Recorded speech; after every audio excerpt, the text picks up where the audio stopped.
నేనా, నేనే. ఈ 2 అక్షరాలు ఇద్దరి బ్రతుకులను, వాళ్ళ చరిత్ర తిరగరాసింది. 12 మంది అక్కడ కూర్చున్నారమ్మా.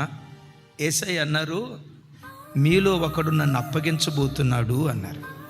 యేసయ్యను అప్పగించబోయేది ఎవరు? ఉన్నాడు అక్కడ? ఉన్నాడు. ఆ మాట అంతంతో ఏమనాలి?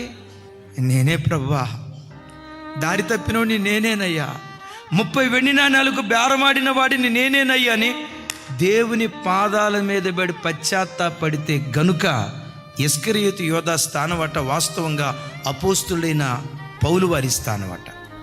నేనా అన్నాడు. ఎవరు? ఇస్కరియోతు యోధా. దావీదు ఏమన్నాడు తెలుసా?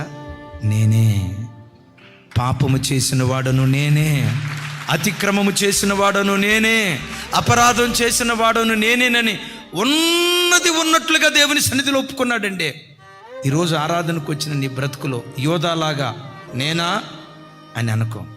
నేనే ప్రభువా, బ్రతకాల్సినంత భక్తిగా నేను బ్రతకలేకపోతున్నా, జారే లోకంలో బ్రతుకుతూ తెలియకుండా ఎక్కడో ఓ చోట నేను జారిపోతున్నానయ్యా, జారిపోకుండా నన్ను నిలవబెట్టవా? దేవుని సన్నిధిలో నువ్వు అడిగితే ఎన్నడూ జారిపోకుండా నిత్యము నిలిచే సియోను కొండలాగా నా దేవుడు నిన్ను నిలవబెట్టును గాక.